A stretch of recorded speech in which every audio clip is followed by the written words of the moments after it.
and Scrutiny Management Committee.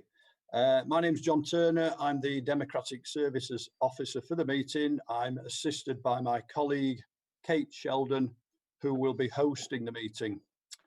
The meeting is a public meeting and in alignment with the new regulations which permit meetings to be held by remote means, will be live streamed for the public to view.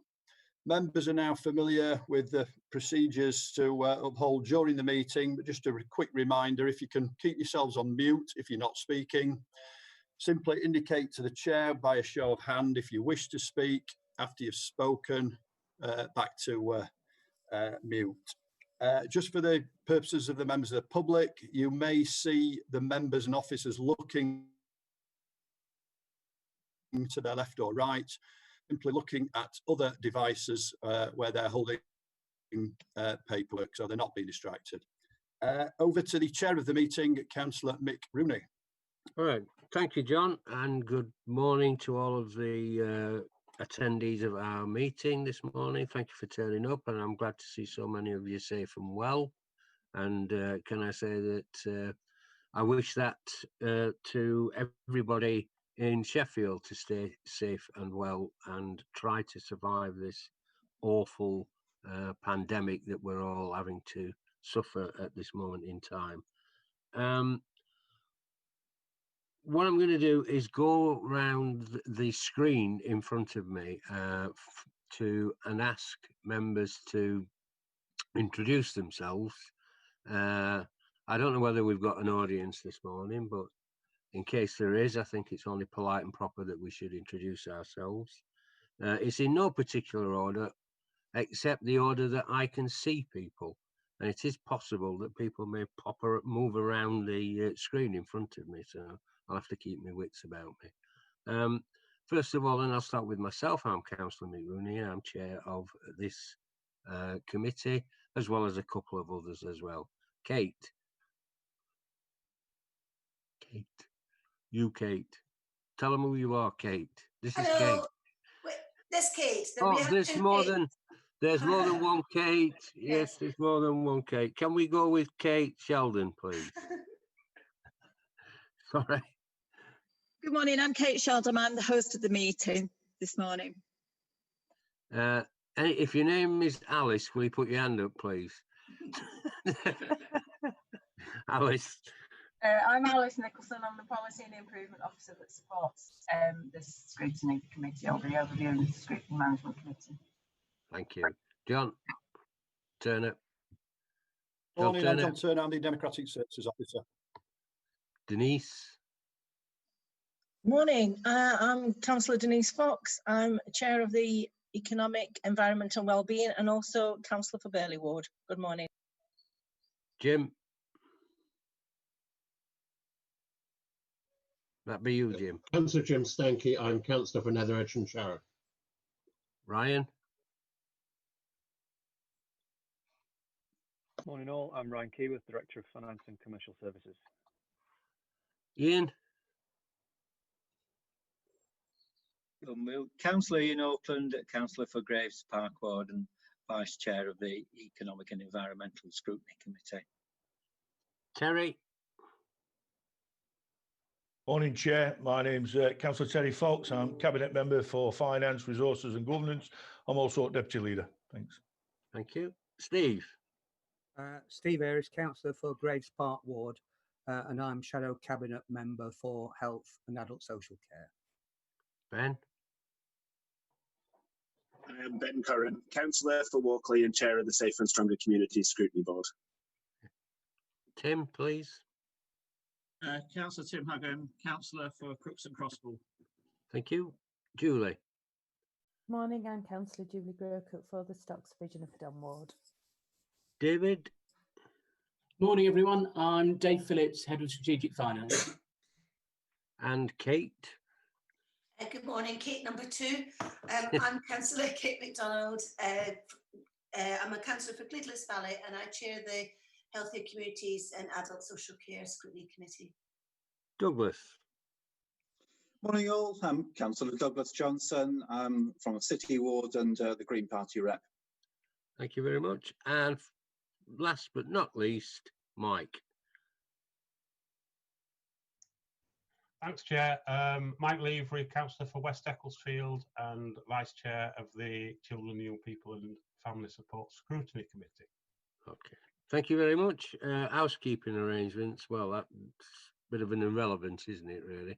I suppose all I should say is there's the odd chance with potential poor connections with Wi-Fi, etc., that one or two of us may disappear every now and again.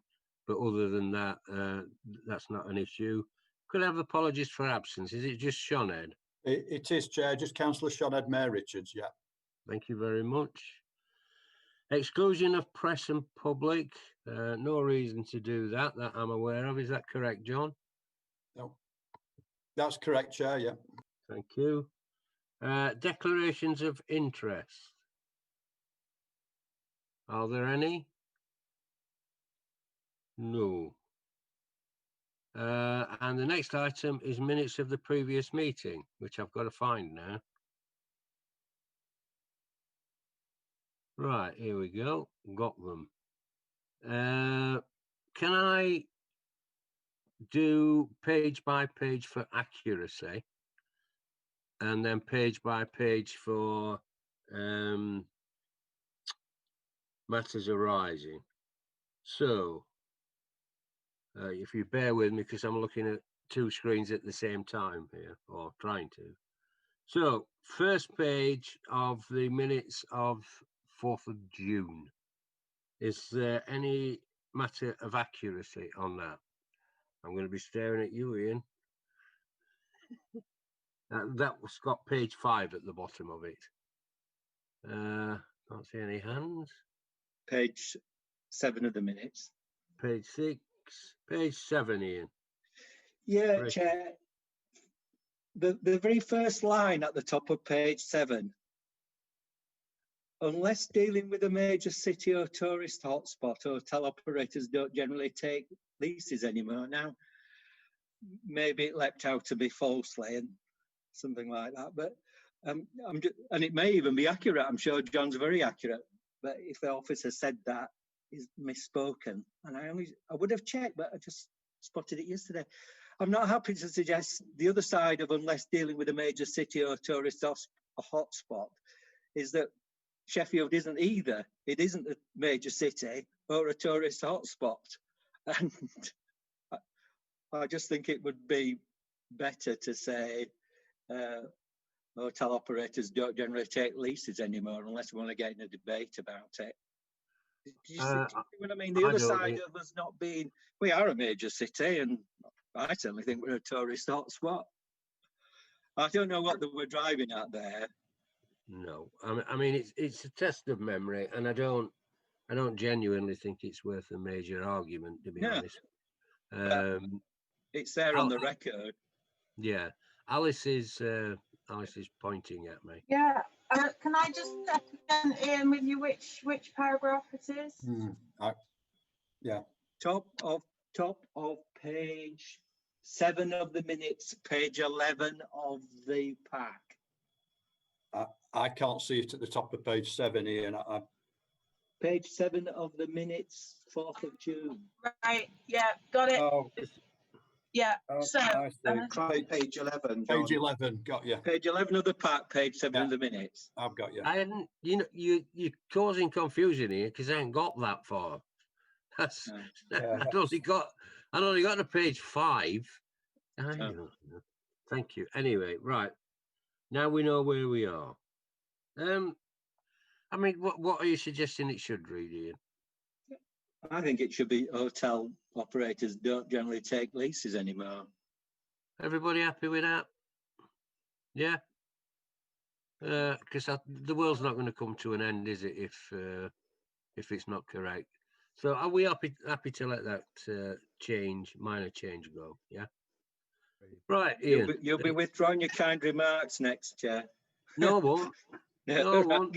No, thanks. Why, have you got another one of those? No, that's good. it. Oh, good. Right. I forgot where I am now. I think I was on page 5. I think. Yes. Right, page. Because there's two lots of numbers, isn't there? There's Shall we go with big numbers? So we're talking big 5 here, yeah? Yes, please. You want to say something, Douglas, or do you want to go with the big numbers? I was just going to say, yeah, let's use either one set of numbers or a different set, but Okay. I agree. Can we use the big ones from now The on? big numbers. Thank you very much. So 6. Can't see anyone. 7. 8. I hate this bit. 9. No reaction. 10. 11. And 12. 13. No. 14. 15. And a little bit on 16. Okay, so we were agreeing that they're a reasonable record of what happened last time. Okay, so we go back and have a look at matters arising. Here we go. Right. Has anybody got any matters arising on page 5? I have had an email exchange with Councillor Mark Jones regarding a long-standing, outstanding item about the climate assembly, that we are supposed to be working in conjunction with him. He will be coming to, I'm not sure which, hopefully the next OS, Overview and Scrutiny Management Committee, to give us an update on where we are with the People's Assembly. So we made a little bit of progress on that. And there are a couple of other items, I believe, which are around the forward planning for the various scrutiny committees, including this one, which I am suggesting we take just before date of next meeting. It's an additional item that Alice has sent out, I think either last night or this morning. Alice, was it? It was last night, Chair. So if any members haven't seen it, just raise your hand and I'll resend it to you as we speak. So hopefully we'll be able to have a discussion about where scrutiny is going from now on. So hopefully that's going to gather a little bit of momentum in the next month or so. So I think I've dealt with that. Right. 7, we're on 7, big 7. Any matters arising? Who was that? It's okay, I keep getting people moving around and little bing bong noises and stuff. It's got slightly confusing. 8. Stay still, Ben. 9. 10. 11. 12. 13. 14. 15 and 16. Right, thank you very much for your patience with that. It's always a strange part of the agenda, having to do that page by page, but I think it usually works. So we are now on to David's item, I believe, possibly in conjunction with Ryan. Chair, sorry, public questions. Oh dear, yeah, sorry, I do that every time. Bear with me. I've lost the other gizmo.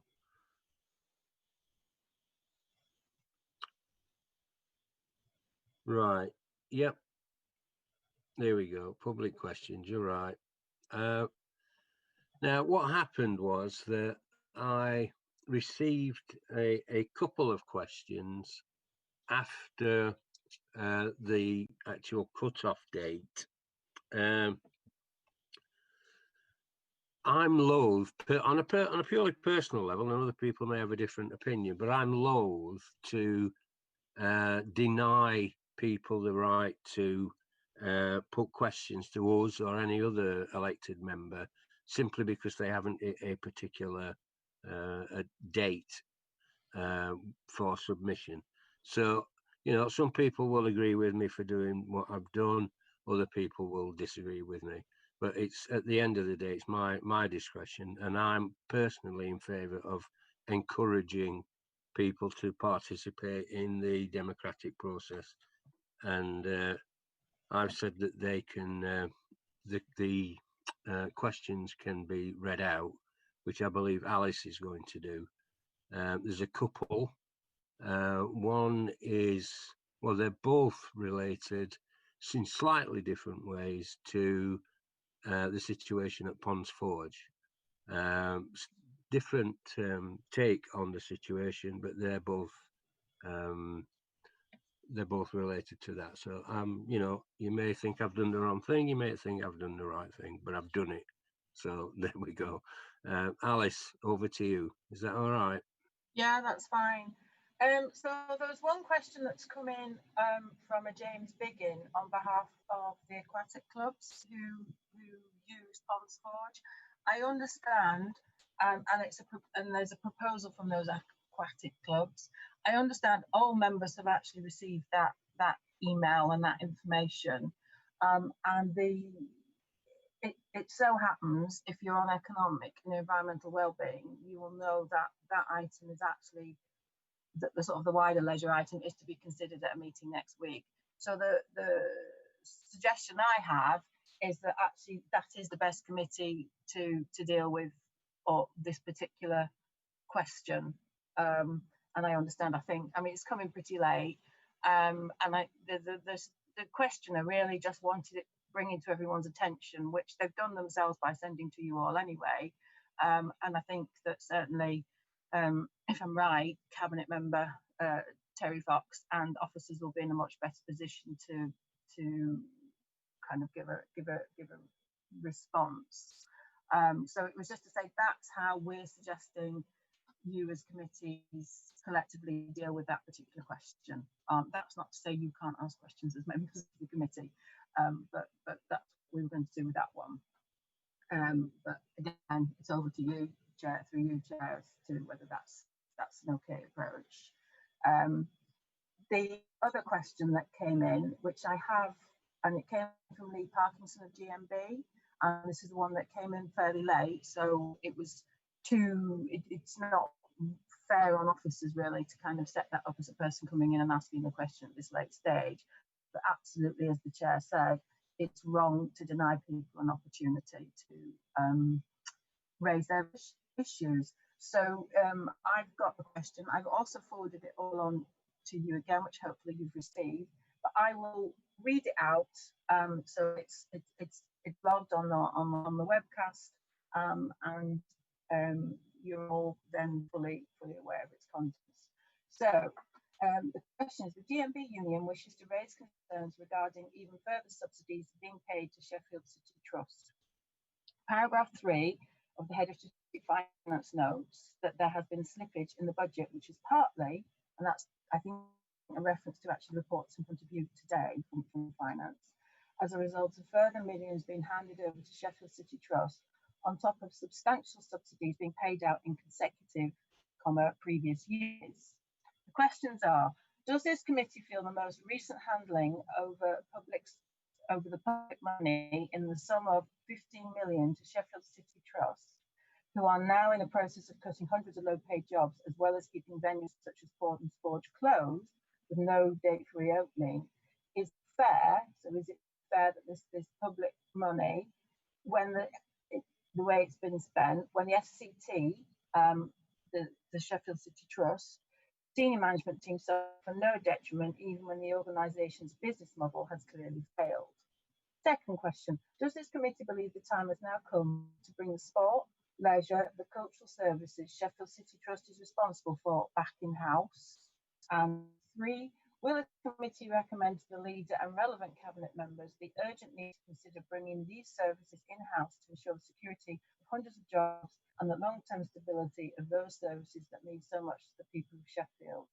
And 4, would the council be eligible to secure a grant from the government's 1.5 billion rescue package for arts and leisure services if the facility currently outsourced to Sheffield City Trust were to be brought back in-house?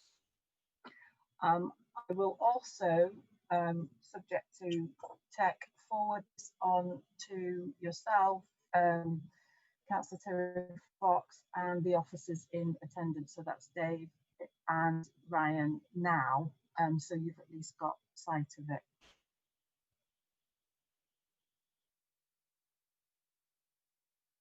That's both the questions, Chair. Yeah, thank you, Alice.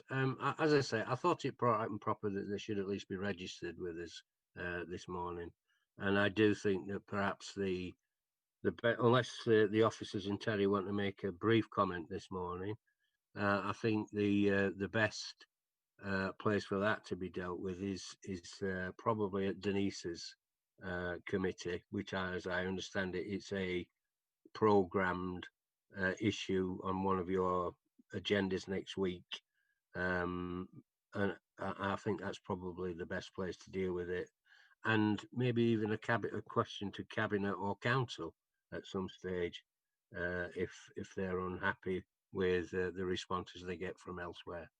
Denise, what do you think to that? Oh, sorry, Terry's raised his hand. Terry. Thanks, Chair. And I think that's the right way forward. But just to give reassurance to members already on committees, to say that officers are working near on a daily basis with SCT, and also cabinets are coming forward with proposals very shortly how now we can get through this situation. And I think that would be right to get a good quarter looking at the scrutiny on the 8th, where we've got the officers that are dealing with that in a more in-depth way, and therefore give it a real public scrutiny that way. Okay. Denise, do you want to say a word or two? Yeah, I'll just add that, yeah, it's the main agenda on our scrutiny board next week, so there'll be plenty of opportunity for public and members to ask questions there. So thank you. Douglas, sorry. Thanks, Chair. I just want to say, I've in relation to James Biggins' question, Ryan Keyworth's already given me a very helpful answer on the timetable for that, and I just wonder if I can invite Ryan just to share that with the committee so that everyone knows what Ryan said. I thought it was helpful. Okay, thank you, Douglas. Ryan. Thanks, Chair. Essentially what Councillor Fox has just said, so we are working with Sheffield City Trust just to understand some of the assumptions that are underpinning the numbers, the pounds and pence that are in the proposal, and we expect to be able to issue a response in advance of the committee next week, so in good time for that discussion. Thank you. Thank you very much. I just thought it was helpful to have on the table. Yeah, thank you, Douglas. That was helpful. Okay, so I think if nothing else, what's happened this morning is that it's given reassurance to the two people who sent questions in that we are taking this issue seriously and that it will be dealt with. And anybody that might be listening will also be aware that we're listening to what's being said by the general public. So I think, if nothing else, it served that purpose to show that we are actually listening to what people are saying are the major issues that are confronting us at the moment. So, if, with your permission, if you're happy with the way that that's being dealt with, we will now go on to one of the substantial items. Well, they're all substantial, but I think this time it might be David. I think. Because the problem I've got is I'm trying to move from this screen to another screen, and every 20 seconds this other screen keeps going off, which is really annoying. but I'm trying very hard not to show it.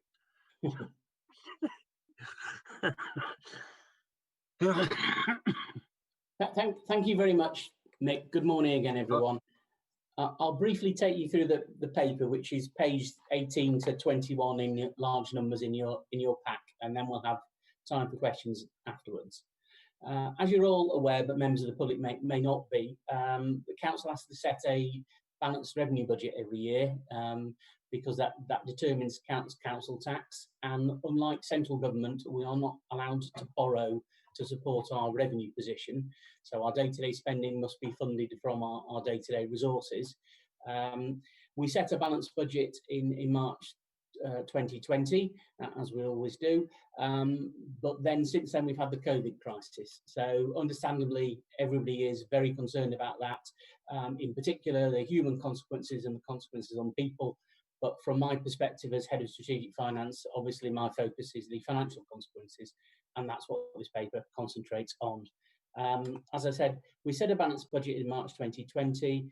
We then had COVID, and our estimate of the cost of the crisis, the immediate cost in 2021, I have to stress it's just the cost in 2021, are over £80 million. So a big sum.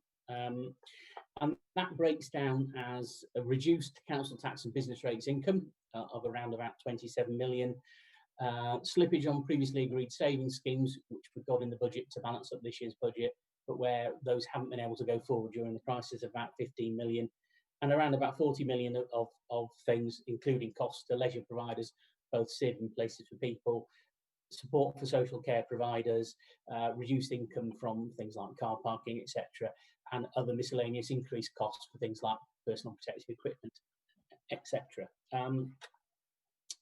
The more positive news for this year's budget is that the decrease in council tax and business rates doesn't hit our revenue position until next year, because we collect it this year and hand it over to effectively the revenue budget next year. We say how much we're going to budget for at the start of the year for council tax and business rates. That's the amount we allow in the budget. The deficit hits next year rather than this year. So that comes off this year's position. And then we have had so far around about 44 million of government funding towards the cost of the crisis. So we take 82, take off 27, we get down to 55, take away 44, we come down to the figure at the bottom of page 18, which is the unfunded costs, around about £11 million for COVID alone. Then if I flick over the page, as usual in our budgets, which are around about 420 million net, and total including housing benefits, HRA, schools, etc., are £1.3 billion. We've got a non-COVID overspend of around about 6 million on things like air quality scheme costs and physical and learning disabilities costs there. So that's a total net overspend of 17 million, which is a higher figure than we normally see at this time of year, but not a uncontrollably high figure. In my little paragraph number 7, I say that we've got around about 35 million that we'd put to one side of reserves to fund transformational spend over the next few years. There's various things you members will be aware we're doing in things like social care, in work with the health service, in a more general operations, in improving some of our IT. And we thought that would need a degree of pump priming. So we've got about £35 million that we've got towards that. We're hoping to spend that over the slightly longer term rather than all this year, but it's in hand. And in addition, our real rainy day fund is what I call our GF general fund balance of about £13 million. And that is the amount that we normally shouldn't spend, but if there's a real emergency and a crisis, it's the amount we can spend. And I think we'll all agree that COVID counts as a real emergency and a crisis. We will have to work out how to top that fund back up if we spend it all, but it is there to support our short-term position. So the total of those are around about £48 million, which is still significantly more than the £17 million I talked about earlier. So we are not about to go bankrupt, which is an important point to make to any members of the public that are listening and worrying.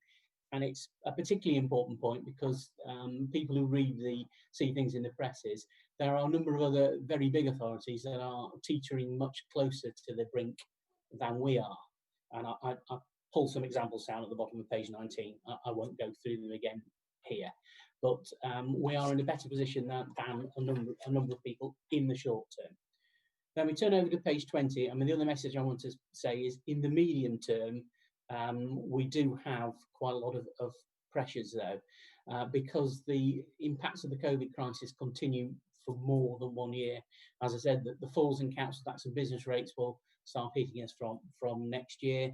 The fact that our savings schemes have slipped, we've got to try and catch those up, otherwise they'll hit us. And we believe that a lot of the costs of the crisis will continue into the longer term.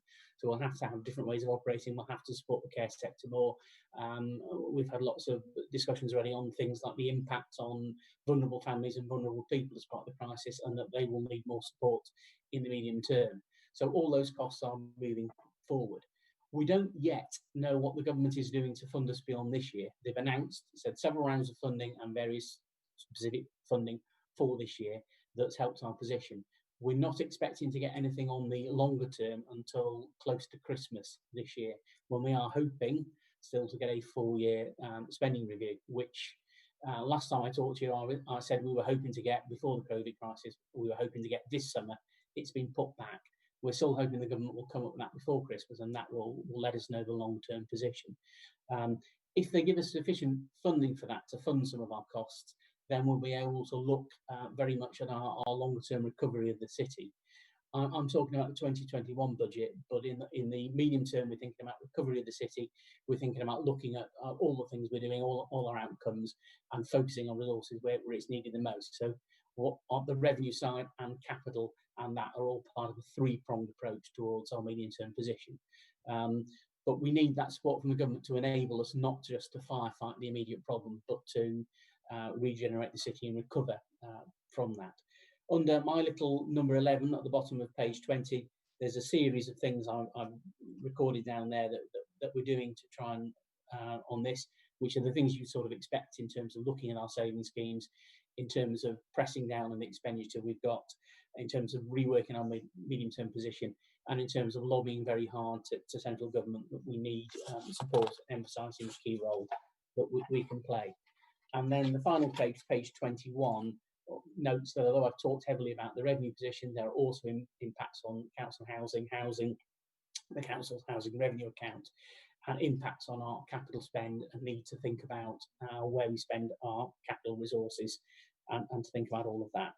And the conclusions are really for the committee to note what we're doing and note that we have time to respond strategically to the crisis, but that it will put us under a lot of pressure in the medium term. I'll pause at that point and I'm happy to take questions. Yes, I was wondering when you were going to take breath. Steve. Thank you, Chair.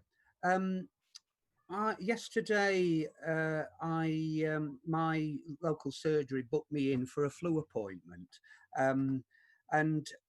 so I'm glad to see that the health service are thinking about winter pressures.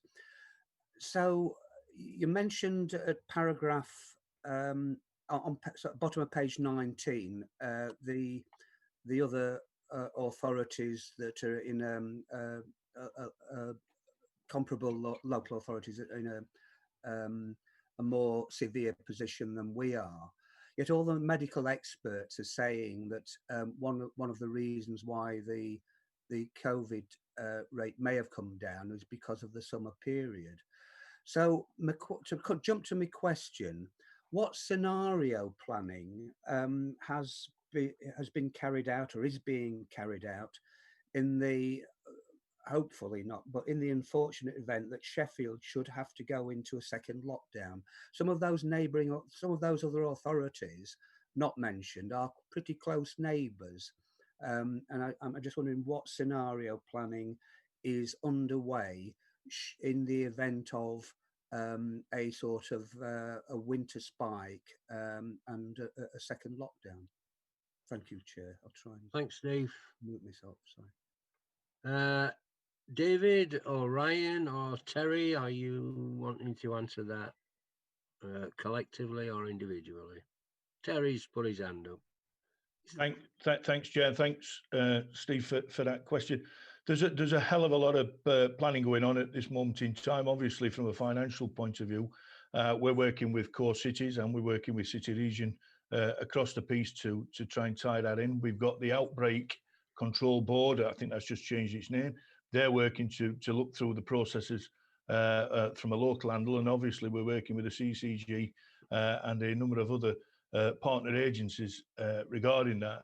You know, I'm not sat here with Glee on a stage, but to say over the last 10 years, decisions that every member across this council has made regarding the budget has been to put us in a position where for that rainy day, and it is cats and dogs outside at this moment in time, that we're being able to underpin some of the important work that's going on at this moment in time. And obviously, as David said, we're looking at how we underpin those statutory services as well, knowing full well that the pressure they're under and how they're creaking. So we're taking that very serious. I'm probably, and I know, talking to Councillor Jim Stikey, we're both under that same umbrella of the pessimist second wave fraternity that is looking for that. So preparations run.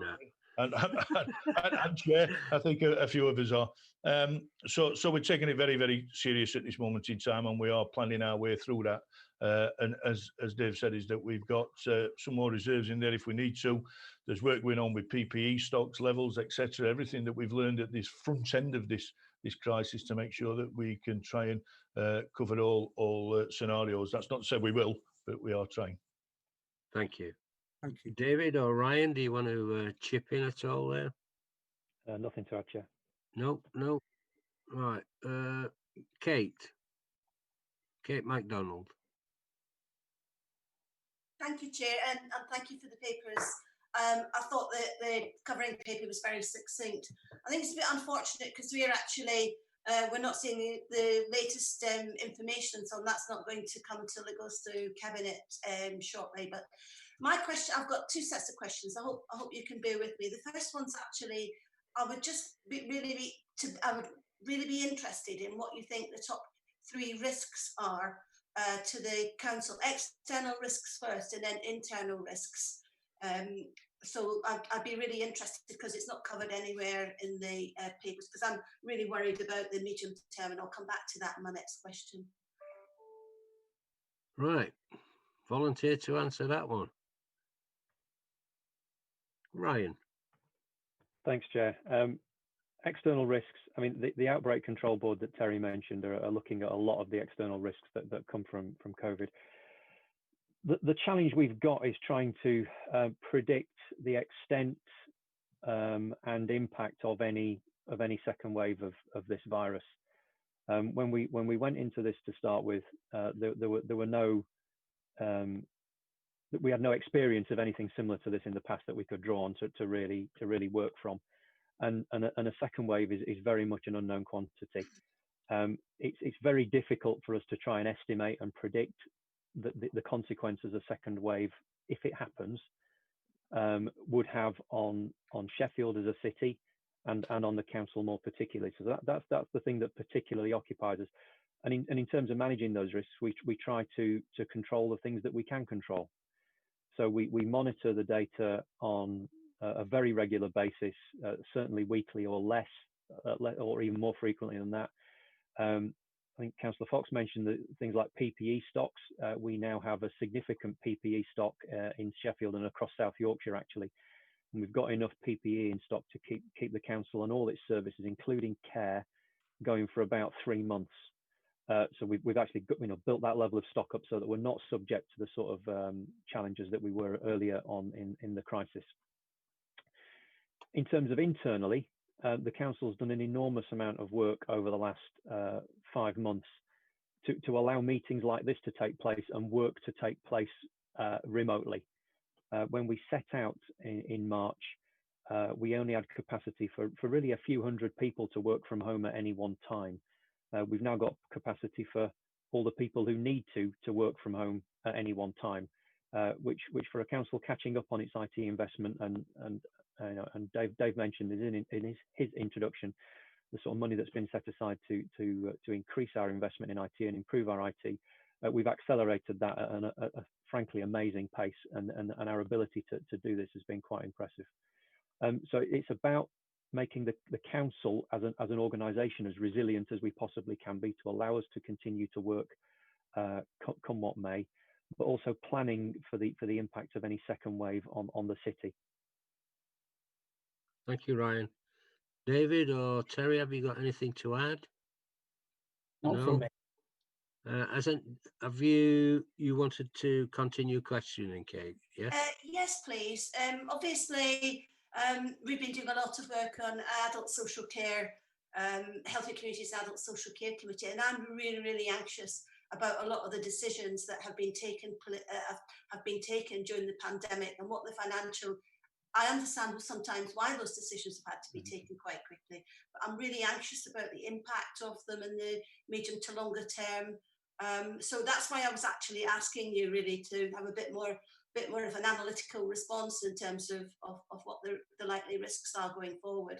And I'm particularly, I've got some decisions in front of me, some of them that were taken in May, for example, around massive big decisions around like financial support to home care, increasing, funding for providers and stuff, none of which was actually scrutinised or even actually has the what the financial consequences are because they went through IMG. So I'm just really anxious about what's going to be coming over the horizon, really, and unless we can get a grip of that. Obviously, we're going to be doing some further work on scrutiny, but are you confident that we really understand the medium financial term consequences of a lot of these decisions that have been taken quite rapidly during the COVID period? So just to reassure the committee, when decisions were taken by the Incident Management Group, of which I'm actually a member, the financial implications of those decisions were considered, albeit at speed. The numbers you see in front of you and the report that Dave presented include the estimates for this year of the implications of those decisions. So there's nothing that's not included in the report you've seen. I think you also mentioned that this isn't the very latest information. What I can tell you is the position at the end of July is not materially different from the one you're looking at now. So there have been no significant changes in the numbers, a few relatively small movements. What we are doing, and what we had to do in the sort of the height of the first wave of the pandemic, is take some pretty significant action to support the organisations who provide care to some of the most vulnerable people in the city, both care homes and home care.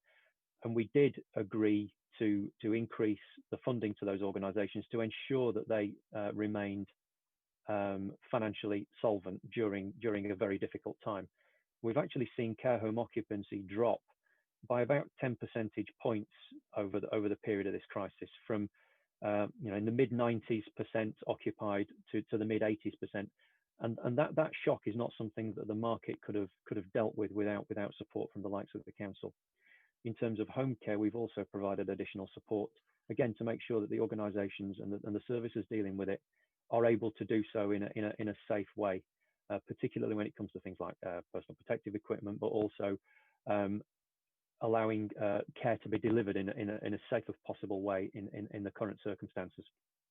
So we have got now work going on with our services and with our partners to understand how we can move back to a more business as usual footing and the extent to which that's possible and the timescales over which that's possible. Again, we've built estimates into this year's numbers that you see in front of you as to what that looks like, and we're now working with the services and the providers as we move into the 21-22 budgeting process to understand the longer term implications of that. Can I just come back briefly? Thank you for that, Ryan. I do understand in our committees, I understand why these decisions have had to be made and so on. I'm just really, really anxious about what the longer term impact is actually going to be. And that's why I asked the question about risk to the council and so on as well. Obviously, Steve will know our committee's already looking at that. We've got it programmed in, but it is a big financial risk to the council. Even though we're doing the right thing, we have to acknowledge that is a major financial risk to us. Thank you. I think there's an element of fear, Ryan, amongst those of us who have just spent 10 years or so under an austerity regime, that indirectly the right decisions that you've been taking, because they needed to be taken at that time, if the government doesn't, I don't know whether it's made a promise to do so, but if it doesn't cover the full costs of the COVID-19 invoked additional expense, then we'll be plunged. Even if Boris says austerity is over, we will be plunged into another round of austerity cuts. I think that's a real concern, and that's, I suppose, to some extent, is outside of our control and is in Bobo's hands. Are you finished, Kate? Have you for the moment at least, anyway?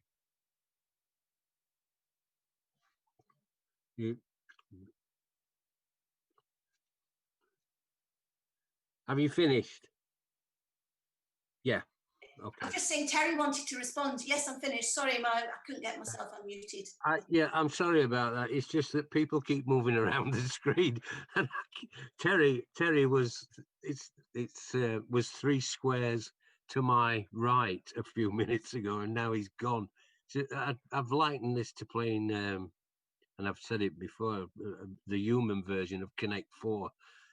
Terry. Thanks, Chair. I've never been equated to Connect 4 counter before, but I have to be a big board. That's all I'll say. Just picking up on Kate's point about external risks. I mean, that's where my fear is not the end of this year. It's the medium term looking forward, because there are a lot of unquantifiables in there, and I have asked through officers to have a look at the medium term, find out about looking at reserves and capital spend at this moment in time, just to make sure that we are on course with all of that, but also to have a look at how we kind of budget in the future, because it is quite clear that we can't carry on doing what we've been doing. Along this way, we're only going to get the same results, and after 10 years, we can no longer keep salami slicing. So we're going to have to target some of our main, more immediate issues that we've got and long term. And as Kate said on her scrutiny board, which is highlighting a number of these issues, certainly in adult social care and in children's, that are coming through, that we are statutorily A, got to pick up, but B, morally we should be looking at and investing in some of those services. So we are looking at that, and we will shortly be seeing the medium term financial coming through. And hopefully it may be called in or brought to your board, Chair, so that we can actually put down sums how we can address some of this risk management that we need to be looking at. Well, I would suggest that it needs to. So can I put a marker down for that now, please? I think we need to be aware financially at this board what's going off corporately or across the council. Because the chairs sat in front of me now, it affects everything that we do. So I think we definitely need to see that. Mike Levery, thank you for your patience, Mike.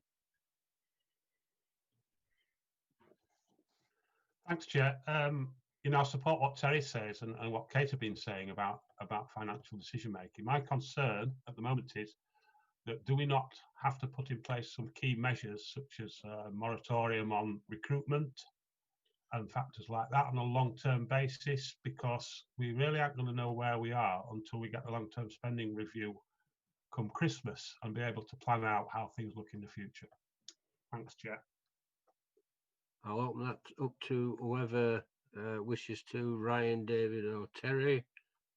Terry's put his hand up again. Yeah, we're considering, and Mike's quite right on that. We're looking at everything at this moment in time, of all wherever we can kind of save money, or where we can look at kind of elongating some decisions. We've got to take that view, and I've asked officers to look at that as well through this process. But I want just to inform the committee as well, is in July I did write to the ministers highlighting some of the situations that we're facing in the city, and waiting for the reply from that, so that we can put our marker down. And I know that we are working with core cities who are highlighting as a collective, because obviously from coming out of this, part of the regeneration and growth is going to come through our major cities. So we're looking at how we can kind of coordinate that response to government. David or Ryan? Yes, no? Nothing to add, Chair. No. Thank you. No. Terry, are you happy? Have you finished? You finished? Yes, Chair. Mike, are you happy with that, or do you want to come back? Just briefly, I do think this is absolutely key. We need to make short-term decisions on COVID-related issues. That's right. But I do think, obviously, the budget preparation process will no doubt be put back for next year, because there's a lot of factors coming in here that are going to impact on how that's put together. And like you say, home-based working has been addressed to deal with officers that need necessary equipment. But I'm quite sure there's also other budget heads which have taken a significant reduction because people aren't in there using paper and consumables and all the usual things. And we need, I would have thought, to have a harder look at these areas as well. Thank you very much. And Terry's hand. Is there somebody pulling a string there, Terry? Sorry, Chair, but obviously as questions or comments come up, it's just kind of triggers you to raise some issues. I just don't want members to think that we're not doing the challenges in-house. You know, myself with officers, I call in the directors and officers from place and from people with cabinet members, and I'm challenging that budget all the time within those portfolios. And making sure that we're kind of squeezing as much as what we possibly can on this, which is safely to do. And so we're doing that on a monthly basis. We're trying to get it to grip on all of those issues that Mike's just raised, Chair. Could I just make a suggestion? That one of the things that I find slightly frustrating in the sorts of reports that we're getting is it says action is being taken, or we're taking measures to do this, or a little bit of detail every now and again would be helpful, because I'm not sure how an ordinary backbench councillor from whichever party or a member of the public would find out what that was. And I don't want to debate about it. That's just me finding it a little bit frustrating to get a grip on whatever those actions are, Terry. So if you could just, register that somewhere. Okay, cheers. Denise, I think it's you. Thank you, Chair. I would just like to say thank you to officers and everybody that's been involved to get us to this position that we're in. And we seem to be in a quite sound position at the minute. And it's very admirable, and I just wanted to put it out there. However, the future is looking a bit grim, and we've not been collecting council tax and business rates, etc., but we've budgeted for that coming in. So my worries and concerns are about what's going to happen when businesses don't return to their premises. They're now, like somebody's mentioned, they're having home-based workers. They're not going to be paying the rates. Are they looking at staying at home now? I know that people are saying to me that they're not going to be returning any time in the near future. This is going to have an effect on our business rates. Also, council tax and people losing their jobs. This is going to have a knock-on effect, and I'm just wondering. I'm quite worried about what's going to happen. Are we obviously considering this? All right. Ryan, David. Yes, I'll probably just say a few words on that. Yes, we certainly are. In Dave's introduction, he mentioned an impact on this year's council tax collection of about £27 million, council tax and business rates combined. It's something we're obviously keeping a very close eye on and continuing to update those estimates as we move forward. The government are also acutely aware of this, and we've been involved in discussions with MHCLG, so the department that we most closely relate to. And they've also been trying to work out ways of helping councils deal with the impact of that, and basically allowing us to spread it out over a few years rather than it be a significant impact in year one. One of the key challenges we've got is to help the recovery, and to ensure that businesses are able to continue to function and to thrive, and therefore pay the business rates, but also to provide jobs for people, and to support the wider economy, which has obviously benefits far beyond just the employment. So yeah, it's something that we look at on a very regular basis and keep very much up to date on. Just to add to that, I mean, obviously, as business rates had a holiday pay, like mortgage and banks have offered, and when have we said they're going to start paying us back? So some sectors have been granted exemptions from business rates for a period of time, retail, for example, and you know, we've received pretty significant government support to deal with that. We always work with people who are in arrears to agree plans for them to pay over a time that they can afford. Significant enforcement action is not something that we want to do, and we work very closely with people who are in arrears, and we would always encourage people who are struggling to pay business rates or council tax or any debt they have with the council to get in touch with us as soon as possible, so that we can work with them to agree how best that debt can be paid off. Thank you, Chair. Thank you, Ryan. Thank you, Denise. Tim. Good morning. Good morning. Just looking through some of the figures. I mean, when you talk about points forwards, I know that's coming up next week. You know, I think people are going to be quite cross if these facilities don't open quite soon from the public. But I mean, because it looks like this is a crisis that's been by COVID and the closure of the centres that was going to happen at some point anyway. So that's one of the things. When we've been talking about detail, when you're talking about, it's on page 19, you talk about the additional non-COVID overspends. That would have been nice to have had that drawn out. The very top paragraph, Chair, number 5.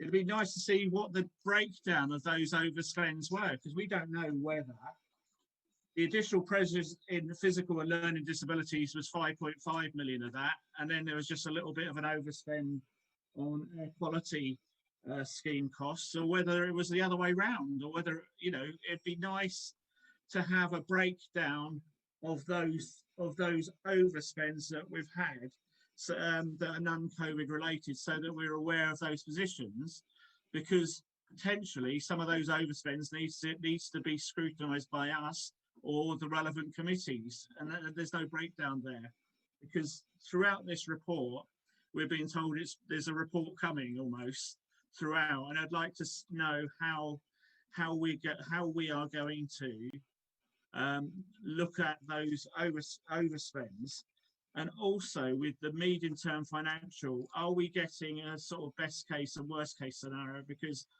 I'm a bit with you, Mick, on terms of the second wave, and I think that we need to make sure that we look at the worst scenario, but plan for the worst, but hope for the best. Yeah. Because my view of the government is it's only going to potentially fund things that they think that are COVID related rather than non-COVID related, and they're going to be a bit parsimonious about that at the time. Yeah, I mean, I think I was saying something similar to what you just said, Tim, a few moments ago, and I was saying the about the actions that are, the lines that keep saying the actions that are being taken, this is being taken, we're doing it. I think we need more detail, and I think probably the best way to do that is for each of the individual committees to look at the budgets that they are responsible for and ask those questions there. But I agree, I think it's a very valid point, and it's one I was trying to make. You made it in a different way, but it's one that I agree with. Who's going to answer that? Sorry.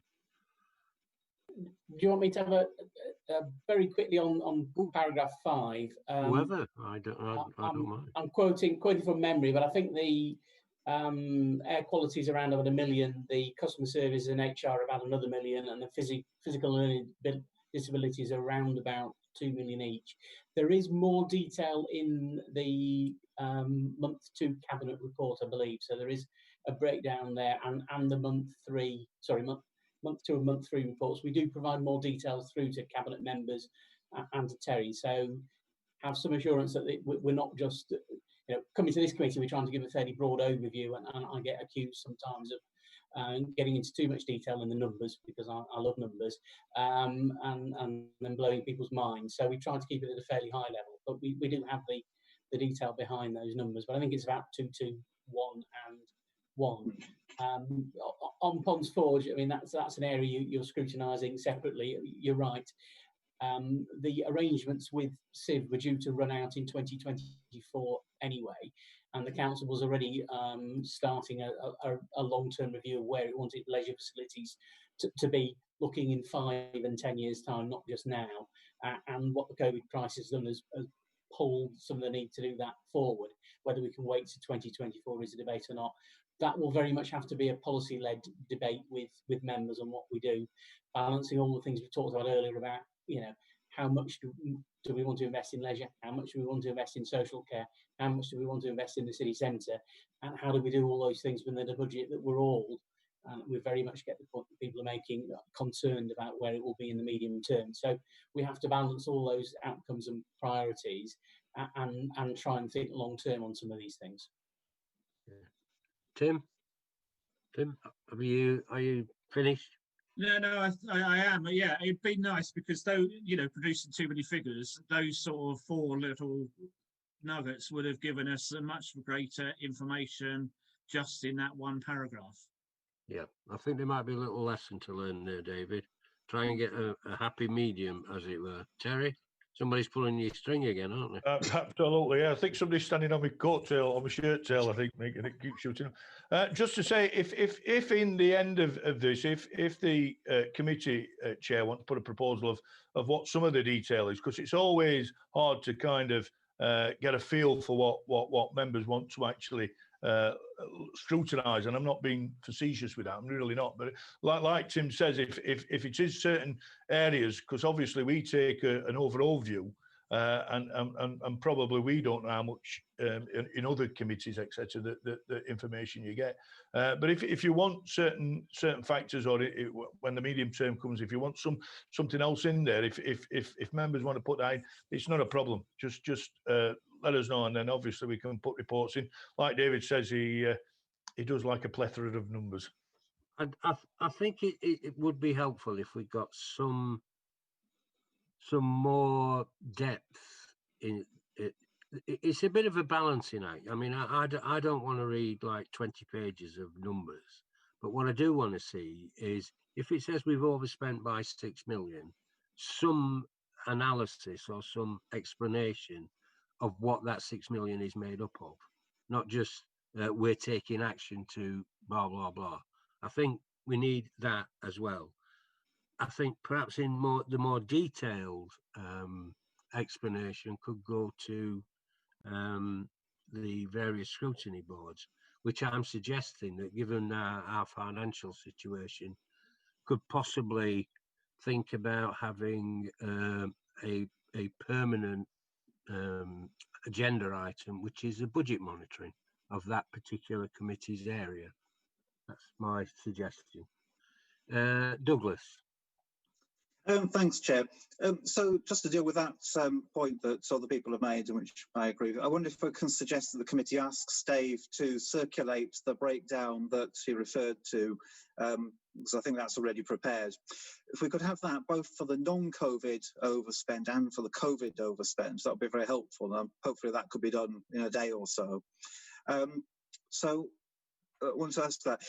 I also just check my understanding of where we are with the overspend. So my understanding of what Dave Phillips has told us is that we do have an overspend. It's significant. It's several £million.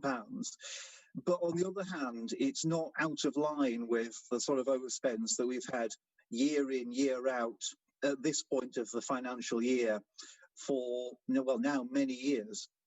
And I just want to check that that's right. And if so, and going back to Councillor Everett's point about, emergency measures like, recruitment freezes, it seems to me that we're not proposing anything significantly different, not different in degree to what, or all the sort of difficult but normal measures that are taken within the council. So just reflecting on that, it seems to me that, damaging though, the COVID pandemic has been to us all, it's still, a pretty minor thing compared with the 10 years of austerity that we've been suffering. But I just want to check that that is a fairly realistic reading of what we've been told today. I don't know if Dave Phillips can clarify. I think a lot of that is very fair, Doug. I mean, we'd normally hope to have a lower predicted level of overspend than 17 million by this stage in the year, but members will be aware that we have been up at sort of 15 million in the summer before now.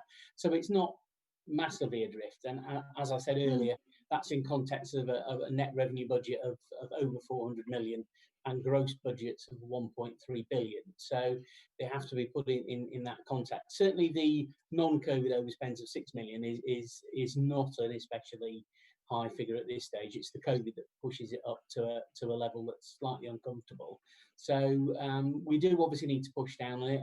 As Terry said earlier, that there is considerable scrutiny all the time on what we're spending. We've got a session next week at EMT on messaging out to all officers around the council on budget messaging for this year and next year. And I talked earlier about that, the overall message is, push down on your spend, push down on your COVID-related spend, really look and try and get back on delivering the agreed savings that we'd all agreed back in March were the right things to do, and which have just been knocked off course a bit by the crisis. And then in the medium term, there is a lot of learning on things from the crisis. There was a lot of good work the NHS did, for example, discharging people out in the community to free beds up at the start of this crisis, where that has been something we've been trying to work with the NHS with for a long time to clear beds out of hospitals, not have people blocked in hospital. But it's complicated, not least because it needs an accompanying flow of funds from the NHS to us, who are picking the people up in the community. And as we all know, getting that flow of funds isn't easy. So there's a lot we're doing on it. You're right, I don't think we're hitting the panic button this year at all. But in the medium term, we really do need to get on top of things, because we're all worried that otherwise we're going to go into another period of austerity, and the things we've talked about needing to do on leisure and social care and etc., we're going to struggle to fund. So Mike and Julie, I've got you and you're on my list in a little while. Okay. So I just very briefly want to come back on that and just say, Jeff, I find that reassuring that, that to give that context, to have that context. So thanks very much for that. And just, well, I suppose what I do want to be reassured about is that where we've got a similar sort of position, normal, but where the uncertainties are so much greater because everything that's going on, that's the risk issue. I just want to be reassured that we're going to do everything we can to get as much of the the unexpected generosity of central government as possible, and make sure that Sheffield doesn't miss out. And I mean that both in terms of funding that will come to meet local authority costs, but also those to meet the costs of other, whether it's businesses or whatever in the city, just to make sure we get as much money from central government to the city of Sheffield as is possible. It's really important for our economy. Yeah, we always keep lobbying. We lobby by ourselves. We lobby in particular in conjunction with things like core cities. Yorkshire and Humber authorities do it. The metropolitan authorities do it to try and make the case to the government that we do need funding to support ourselves. That we do need to try and support and grow our way back into recovery rather than dip down into another recession. So we make those messages all the time. I can't promise that they're always heard. But I just want to go a bit further. It's not just lobbying, but actually where the government is making a point of saying, yeah, we are offering X billion pounds to local government, that we actually are pitching into those funds and basically putting our claim forms in to grossly simplify the process. So I just want to make sure that we are doing that. Yes, we do. Yes. Excellent. Thank you. Ian, it is your turn. Thanks, Chair. I've just got a question about the delivery of savings, which other members have touched upon. And it's basically, it's actually how we're setting about it or what problems we've encountered, because there's this argument about home working and how productive people are. Then you hear how you know, how officers and staff are pulled out trying to deliver services. Then there's an argument about how good we are at getting back to business as usual services, and we've gone as far as we can. And in terms of delivering the savings, are you content that it's sort of like being put on one side? It's understandable. Because there's sometimes an argument that people working from home perhaps have got more time are actually more productive, can work more at savings plans, for instance, or not, as the case may be. So I'm trying to tease out, you know, how things have worked, and are we happy to put the savings plan sort of like on the back burner? I take Douglas's point that and that you've substantially agreed with Dave that, you know, at the moment it's not unmanageable or necessarily untypical. And thank goodness, let me say, you know, thank goodness we've got we've got something to work with to keep us in reasonable financial shape. My second question is about how are we planning to get back to the new normal? And by that I mean, is it all through an incident management group type thing, or have we got some people sat in a separate room planning for business as usual, and another set of people actually dealing with crisis management, the incident management group? Just are we managing it through, and are we satisfied that we've got the best, you know, that the arrangements we have in place look workable? And then my third question is about looking forward and measures for the health of the city or the city centre. So we'll have things like footfall measures, I guess, that we get. But Dave, car parking income's taking a hit. Is that a proxy measure for health of economic retail activity? And if it is a useful proxy measure, is it showing any signs of recovery? Bus passengers, another sort of measure of which might tell us how things are going, looking forward. Things like that. So that's it, Chair. Thanks. I just wanted to add one other element to your first question, if I could, and that is the financial situation with the NHS, the local CCG. I don't know what that's like. I suspect it's not particularly good, but my concern, I'm coming from it at the angle that we quite frequently have joint savings targets with the CCG through the Better Care Fund, if that still exists.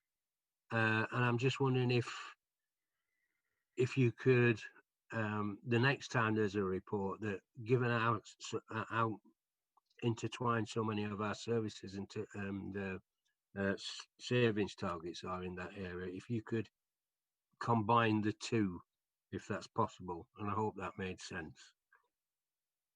Thanks. Whoever wants to answer, Ian, please. Thanks, Chair. Ryan. So Ryan's waving at me. So in the next report, certainly we'll include something on that. Just on the savings, we had about 15 million of savings approved in this year's budget. The challenge we've had in delivering them is that the capacity to deliver those savings for the first 6 months of this year has been largely taken up by people dealing with the immediate crisis. The challenge we've now got is to get those business as usual processes, and that's everything from time for officers to think through the delivery of the savings and to actually implement the plans, through to the ability to consult properly with trade unions and staff, which is obviously more difficult now than it used to be. So those processes, we're in the process, we're finalising how we're going to restart some of those business as usual activities around things like proper consultation.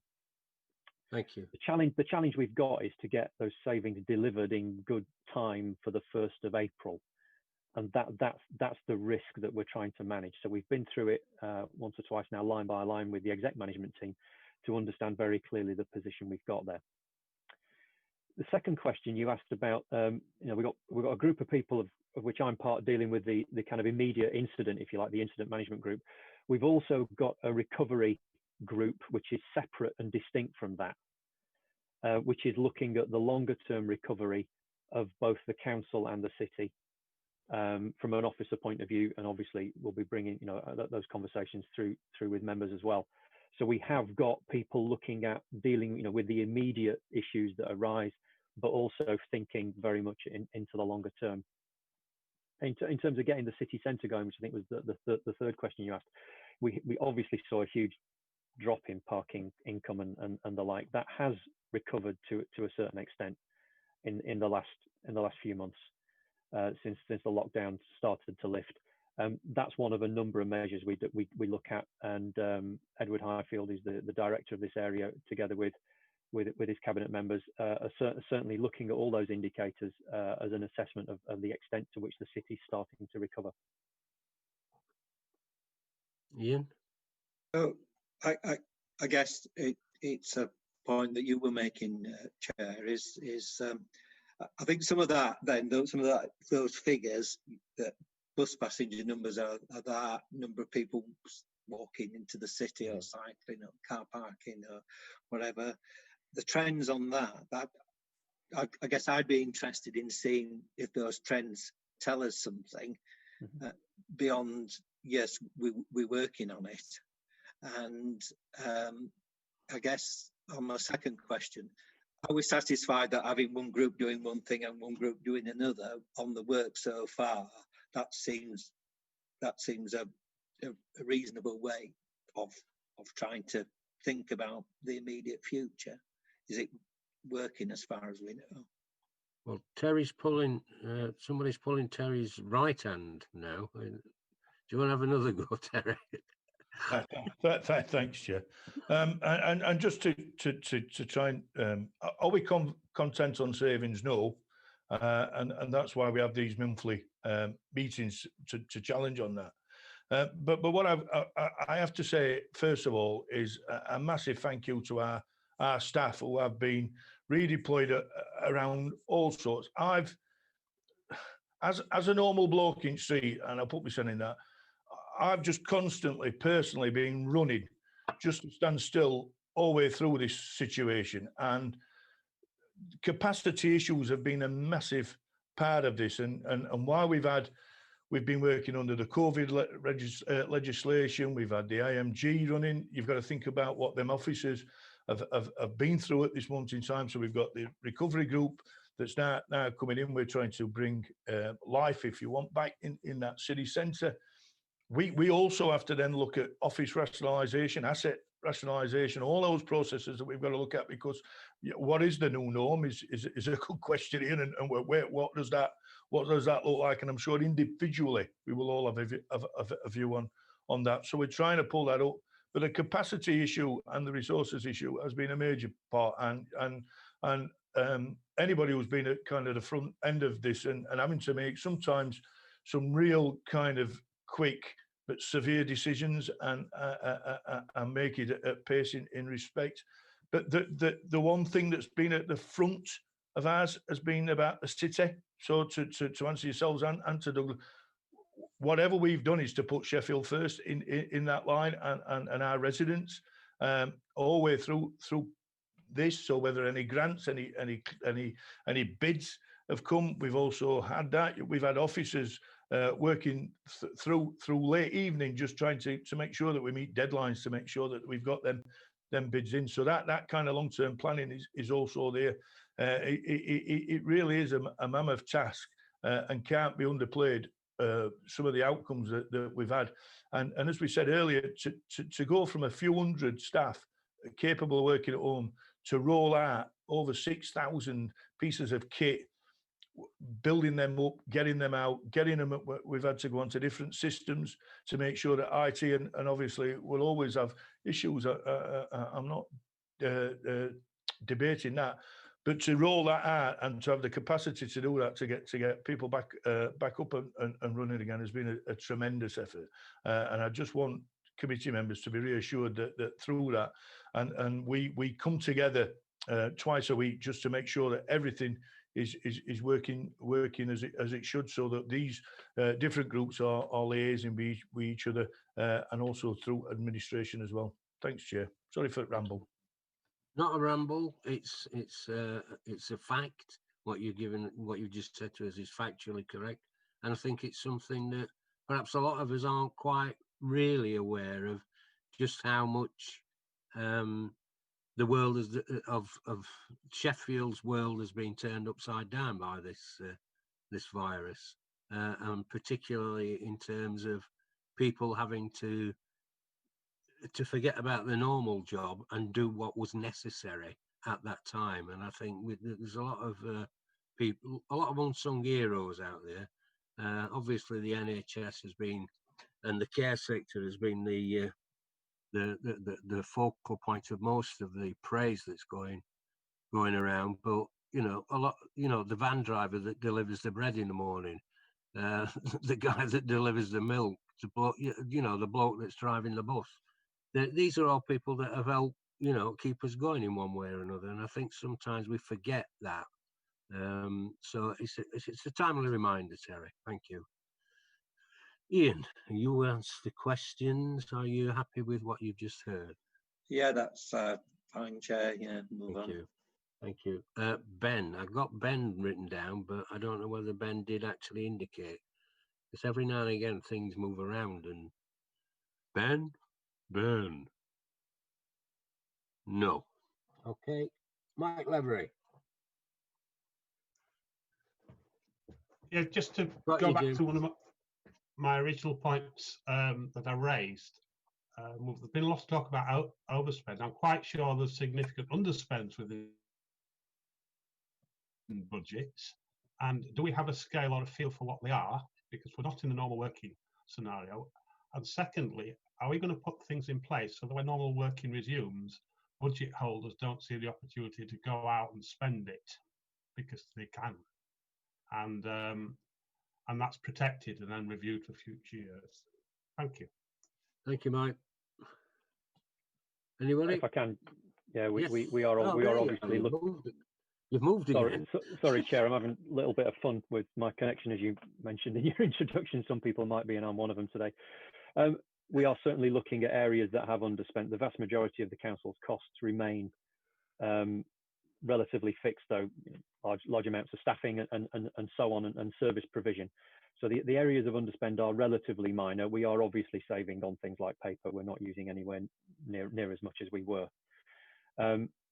My teams are absolutely into looking at the detail of the budgets and identifying, some of the areas that are underspending on certain areas, and we will certainly be making sure that as lockdown is released and as we return to whatever a new business as usual ends up being, that people don't see that as an opportunity. That'll certainly be the case, and I'm sure we'll be working with members to ensure that as well. Right. Mike, okay. Yeah, it's just, this is a culture thing, getting people into the mindset that, the consumable end of the budgets, the non-employment areas, are the ones that are going to have to be screwed down in the future. There's no choice. Just to get finances, at least that element are under control. I'd just be really interested about what the actual value of the underspend is and what its projected end of year is. Off the top of my head, Mike, I can't tell you, but I'm happy to provide that information. To all of us, please. Okay. Jim Stanky. And then Julie, who's looking. Thanks, mate. Just my question really is as part of the second wave club, really, which is, I think, fairly wide membership here, it seems to be. And I'm working on the assumption that we are at least within a kind of only really at the start of what I think would be an 18-month crisis, and I think that's a maybe seen as a pessimistic view, but I would stand by that. And I wanted to go back to both Ryan and Dave's kind of couple of earlier comments, and building on what Ian was saying about recovery. I understand that the focus on what we can control, what you can control, is inevitable, really, and that we're not in a position of pushing panic buttons now. And I appreciate that, Dave. But it feels that we're still kind of focusing, within this meeting at least, on some kind of return to a normality that is kind of similar to what we've kind of got at the moment. And I just wonder whether that, firstly, whether things would be very different, but also whether we'd want things to be very different. And it seems to me that any crisis, brings opportunities, however dire this crisis may be. Are the things that we would like to do now within, say, the next 18 months that would change what we're doing in terms of financially very significantly, not just as a reaction to COVID-19, which inevitably is inevitable, but actually this gives us the opportunity to significantly restructure things. So my question really is, partly is a recovery group, and I appreciate this meeting is not about what the recovery group is looking at, focusing on that kind of significant difference in terms of the budget and how we actually do things. And I suppose, secondly, that what would be the, what if, of the three people here, I would be interested to know from Terry, Dave and Ryan's views about, are the things that you think that we've got an opportunity in the next 18 months to significantly turn around that we can only really do in a crisis, basically. Does that make sense? Big question. Big question. Big Brave question. Ryan. Brave Ryan's put his hand up. A couple of observations. You're absolutely right. We need to make sure that the opportunities to change the organisation for the better as a result of this are fully grasped. The recovery group is tasked with doing exactly that, and they're looking across the organisation and across the way the organisation works. So if you think about it, we've achieved the kind of culture change in terms of flexible working and the ability to work anywhere in the last few months that we would have normally planned a significant piece of work over a couple of years to try and achieve. And we've probably achieved it better in the last few months than we would ever have dreamed of being able to achieve it. We've absolutely got to capitalise on that and to make the most of it. I can't see a situation where many people will be returning to the office 5 days a week. I always used to go to the office 5 days a week. I can't see the need to do that anymore. I can see myself returning to the office a good few days a week, but not need to be there 5 days a week. I think the ability to attend a meeting from wherever you happen to be that in the office, at home, or wherever else, I think is really important. And that connection and communication that the officers and members across the organisation have been able to achieve in this time has again been the sort of thing we could never have imagined being able to do to that extent. So we've absolutely got to capture those benefits and to make them stick for the long term. That leads into a whole host of opportunities in terms of how we focus the council's resources on the things that matter most to the administration, how we look at the council's buildings and what we use them for. I was talking to my team a couple of days ago, and the piles of paper that were on their desks 6 months ago are still there. They don't need them. We don't need to work in that way anymore. And we've learned in the last 6 months, those of us who are office-based, to work in very different ways. And it's about capturing those opportunities. And sure, any financial savings that come from it, you'd probably expect with my job description. I'm pretty keen on that too. And that we reprioritise any savings that we get to the things that matter to the administration.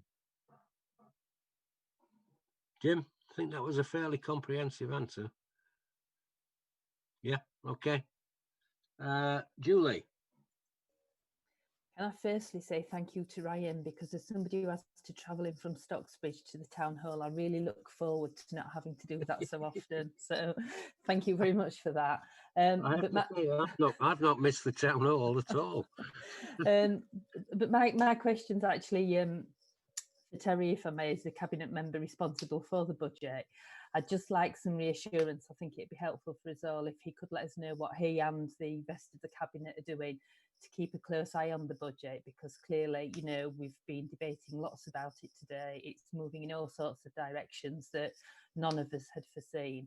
So I think it'd be really helpful if we could understand how you and the cabinet are monitoring that and keeping an eye on it and making sure it's going in the direction you want it to go in, please. Thanks, Julie. Thanks for that question.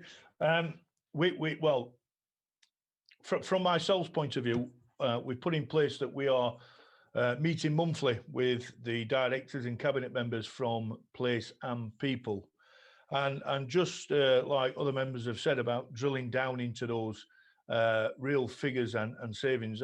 You know, I kind of tongue in cheek in some respects say the budget on March the 5th that we delivered was kind of out of date by end of March, and we'd got other issues to deal with that.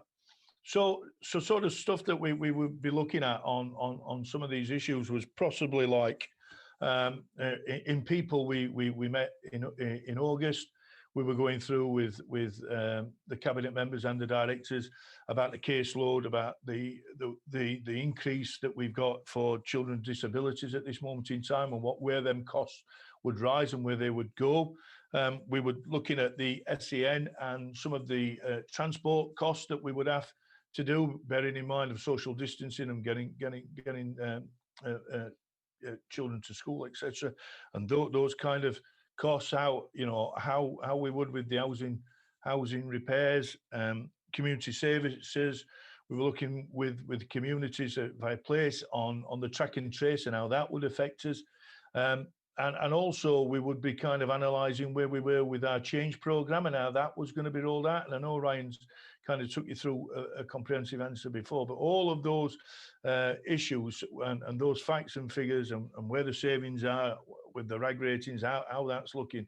And there we challenge cabinet members and their directors, etc., to make sure that we've got a hold of where we are at this moment in time, and looking forward how we're going to review that. When we look at some of these issues, has already been highlighted about office rationalisation, asset rationalisation, we've got to look at some of those views and some of the longer term vision that we've got. So on a monthly basis, we're kind of really kind of pulling apart and testing officers, directors and cabinet members, just to make sure that we're delivering everything we possibly can. And to flip that over to Jim's point about how it will look and about how we will work in the future, there's no doubt that will happen, Jim, and how that we've got to do that in a more structured way rather than just generically how that's happening at this moment in time. So we're looking at all of those. There's unexpected costs coming at us. As David said, I think it was an extra 2 million came via PPE, etc., that we'd obviously got to view. We had IMG obviously signing some money off through COVID legislation, which was their right to do. But then there was challenge of reasons why they had to do that, and so that's not gone unchallenged. We have a cabinet management team with executive directors and cabinet team who are challenging all the time. And back at all of that, just to give you reassurance, Julia and members, is I'm constantly meeting with my officers on a regular basis. When I say regular, sometimes daily basis, on what we can and can't do, and challenging all the time of the decisions that we're making. And realistically, as much as that is as much as what we can possibly do at this moment in time. But I do believe that going forward with that medium term, I think we will all have a view of the the real challenges and hurdles that we're going to face. There's no doubt about that on every portfolio. And that's why I say going forward, we've got to do the budget differently. We're no longer going to kind of just take 10% from here and 5% from there. That just ain't going out. We've got to have actually a view, all of us as a council, of what our priorities are and what we want to deliver. Thanks, Chair. Okay. You happy with that response, Julie? Yeah, I think that was really useful to hear. Thank you for that, Terry. And I think probably the one point that I would pick up that was really good to hear, going back to conversations earlier on the meeting, was about the challenges to the incident management group and the quick decisions that they're making. I think that's, you know, particularly reassuring. So thank you for that. Yeah. Okay. That's the end of the questions on that particular item. So shall we go on to the next? They've moved again. Onto the next paper, which is, I believe, the monitoring report for. Sorry, Kate. I just wondered, Mick, whether or not we want to be saying anything or making any recommendations on this before moving on. Okay. Yes, if you feel like. I don't. It's just a suggestion, or are you? Yeah. No, it's a good one, because there's always the chance that by the time we get to the end of the other items that we've forgotten them. Yes, I think that's probably a good idea to do that now. Well, one of the things I'd like to suggest, and I'm sure others will have suggestions as well, is that we have to keep up the pressure on government to respond to the full costs of COVID. And as the chair of the Adult Social Care, Healthier Communities and Adult Social Care Committee, I just think that, you know, they've recognised, for example, the pressure on the NHS, but not on adult social care, and so therefore not on local government. So I would really like to suggest that that we as a committee keep making that point, and that, for example, that we recommend that we continue to make the case to government about adequate funded for COVID-related costs, and we share this with our MPs to get them to keep putting pressure on. I don't think we can do it too often. I appreciate the efforts that Terry and others are making, but I think we need to add our voice to that as well as a senior committee in the council. I don't think you get an argument against that, really. I think it's Mike. Maybe he is. Just to say, I think this should be a standing item on OSMC going forward. It's so critical that we understand where we are. The budget monitoring, Mike. Yeah. The financial situation and reporting, so we have the overview. Okay. Yeah, I think that's sensible. It would introduce an element of performance management back into the system, which I think has probably dropped off the radar recently. And my other suggestion at this moment in time, and clearly it's up to the chairs of the various committees, but I think their particular budgetary situation ought to be a regular item on the agendas. Otherwise, I think there's a danger that we lose track of things like the recovery plans that there are in children's and adults. Social care. So that, oh yes, Kate. On that last point, Mick, I think we're just doing it in different ways. And like, so for example, Healthy Communities and Adult Social Care are looking at the big risk areas rather than actually monitoring the budget and so on. So I'm hoping that that's a sort of, you know, it's the you're talking about the principle rather than, you know. Yeah, the way in which each committee does it is up to them, but the principle has to be that we reintroduce budgetary monitoring and some form of performance management of the areas that we are scrutinising. Whatever you want to call it, however you want to badge it, that's entirely up to each individual committee. But I do think as a principle, it has to come back in. Everybody happy with that? Or yeah. Kate, you okay with that? Right. Chair, yes. There are some recommendations on the paper, just to note it, if the members want to agree that as well. Yep, we can agree that as well. I can add the 3 other bits on that you've suggested. I think they're fairly anodyne, aren't they? Yeah. Yeah. Okay. Right. Next item. Who's got the pleasure? David, will you stop moving around? Chair. Yes, Alice. Sorry. If I might, the next item was to be encompassed by the previous one, where they were all just one big item around the budget. It wasn't necessarily to go through that paper in fine-tooth way, but there for that more information that members have been seeking. But that's not to say that if there's anything particular in the month 2, because I suspect that's not actually the latest paper. I would imagine a certainly more recent paper will be on its way to the next cabinet. So I don't know whether, Chair, if there are any of the officers or Terry who wish to just pick anything out of that in particular. But of course, if members were expecting to ask more detailed questions on that, then it's not to close that off either. But it wasn't necessarily for it to be. Well, when I read the paperwork, I was under the impression that they were there to be spoken to, even if only briefly, and if people wished to ask questions, then they could. It, you know, that's how I read it. So yeah, no, that's fine.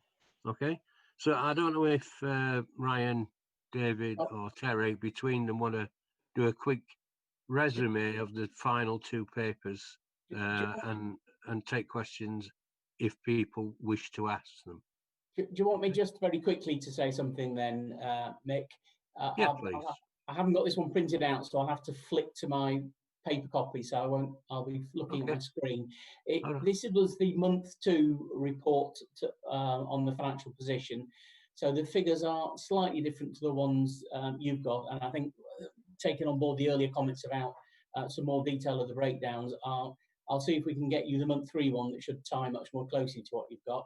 At the time, it was showing an 80 million estimated impact of COVID on page 26. It talks about the things we're doing, but then the key thing probably for members of this committee, which hopefully might address some of the questions earlier, is on page 28. There's what we call a waterfall chart there that breaks down the costs of COVID in purple, and then the red items are the items that the people were asking about that were the non-COVID figures, said air quality at 1 million, nearly 1 million in resources and BBC, and then the physical and learning disabilities at one side of 2 million and the other side of 2 million. So you've got some detail on those, and you've got some detail on the areas of the COVID-related spend in purple above that. The government funding at the time was 34 million. There's another 10 million to go on that. And if I get updated figures to you, it'll show the movements in month 3. Then there's a little bit of detailed breakdown by portfolio in page 28, bottom of page 28, paragraph 8, and a bit of discussion of other areas such as public health, dedicated schools grant, HRA, collection fund, etc. As Alice has said, this paper was put on really to provide a bit more background and detailed figure work for the previous paper, rather than the one to be taken through separately. But I'm happy to answer any further questions. And then we've just got a very short covering one on capital, as said, and I think as Terry made a very good point earlier, we put the budget together in March, but on both revenue and capital, you know, we've got to work it again. There's obviously been a number of delays on capital and a lot of reworking needed. There's just a little bit on the capital side there. What I'm going to check with Ryan is that we did an EMT report on month 3 that's got figures close to the ones you've seen, because we're trying to reflect later figures in our paper. That's not a public report, but we'll see if we can get it round to members of the committee, and that'll give some further movement on the figures to month 3 and some more detail. And then if you need more detail, it sounds like we're going to be seeing a lot of each other through the crisis, because you're going to be calling us in pretty regularly. So I will pause at that point. I think actually the second paper with the waterfall is actually very helpful, because it does answer some of the questions that went earlier. I think the one that I'm a little bit not sure about is the capital situation. it's what, you know, I don't know why, but I always feel that capital, we've all got that tired of, when we set in the budget, we've all got that tired of doing the revenue, that people forget about the capital budget, and it gets sort of almost falls off the radar, and it just gets nodded through. So could you just, for my benefit, and I don't know about anybody else, but could someone explain what effect this pandemic has had on our capital spend and why, please? Just a few points on that, if I can, Chair. So two things really. One, and bearing in mind this is an end of month 2 report, and I think it'd be really helpful actually if we came back and had a more substantive item on capital at another meeting of this committee, and perhaps focus on that a bit more. The first major impact of the pandemic is delay. So some sites were closed, some opportunities to deliver projects that we previously agreed were delayed essentially. So you'll see on paragraph 1.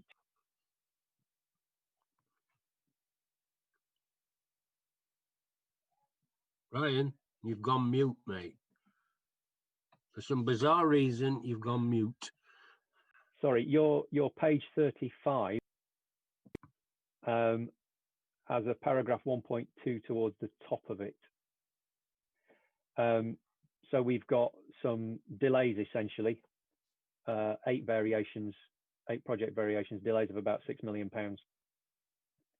The lion's share of that is around delays because of the pandemic and the inability to progress projects in line with the original plan.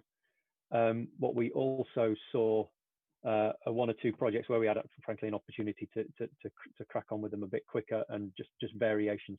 But I think it's probably more useful than trying to pick apart the individual ones here, because I'm going to have to go and find that appendix, which isn't attached to your papers. No. If we come back at a future meeting and take it apart in a bit more detail, and month 2 is always a little bit early, to be perfectly honest, to have a sensible conversation about a budget variation. If we come back with a later version, I think it'd probably be more productive.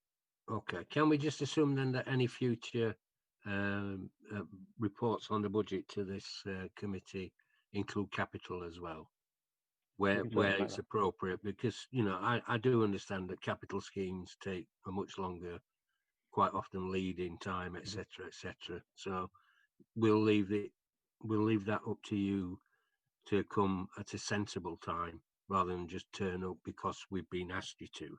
Okay. Right.